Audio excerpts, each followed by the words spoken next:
Today is day 751 of my early retirement. To be completely transparent, I've been feeling a bit anxious lately. It's not a massive or a catastrophic thing, just a mix of life happening. I'm in the process of trying to sell one of my investment property.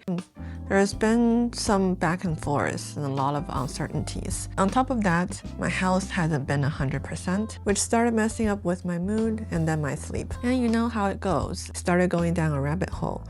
The more I worried, the more anxious I became.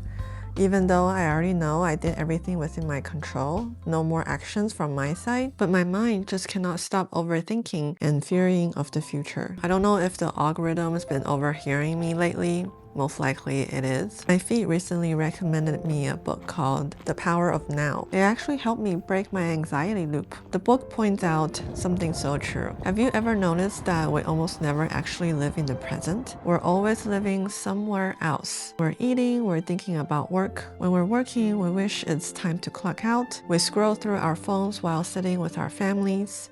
And while we're scrolling, we're stressing about the future. Our bodies are physically here, but our minds are constantly being pulled back and forth between past and future. We live like a traveler who is constantly rushing, always focused on the next destination, completely missing the scenery right in front of us. Most people think the present moment is just a point in time or whatever action they're doing right now. But the author explains that the present isn't just a moment on a clock. It's the only reality that actually exists. Think about it. What is the past? It's a collection of memories of things that already happened, but they're gone now. They're never coming back.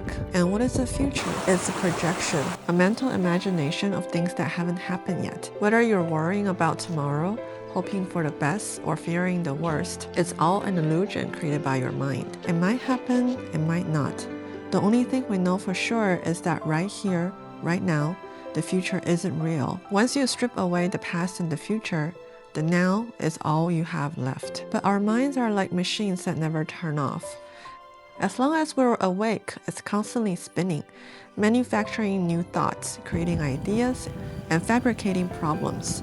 And the real trap is that we mistake that machine for who we really are. That's exactly what happened to me with selling my investment property and my recent health problems. My mind took those small issues and magnified them. And because we live in an era where our first instinct is to ask AI, I typed in my worries into the search bar, and the black hole just got deeper.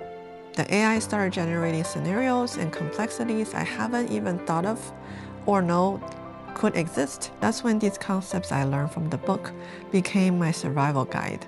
It felt a lot like the mindfulness practice or the meditations I listened to. The book says that if you truly let go of your attachment to the past and your demands for the future, you realize that in this exact second, you already have everything you need. You have your breath, your heartbeat, a safe place to rest, and this quiet moment. Our suffering doesn't actually come from our lives. It comes from how our mind interprets our lives. Reality isn't making you anxious.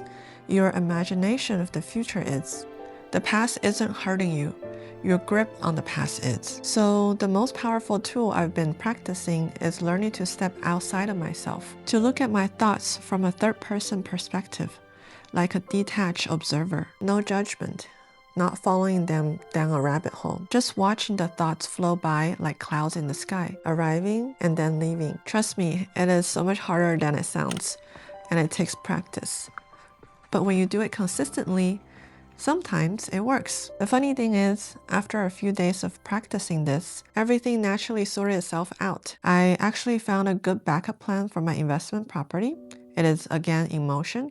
I'll keep you guys updated on how that goes. As for my health, I'm already feeling so much better and turning a corner. So if you're currently caught up in your own overthinking loop, remember these 3 steps. Recognize it, observe it, and don't feed it. It's easy to say, but very hard to do. If you want to solve your problems and move forward, it's truly the best way. Once you stop judging the situation in your head, the anxiety and the pain slowly start to fade. I hope this little life update and reflection give you some inspiration in your own week.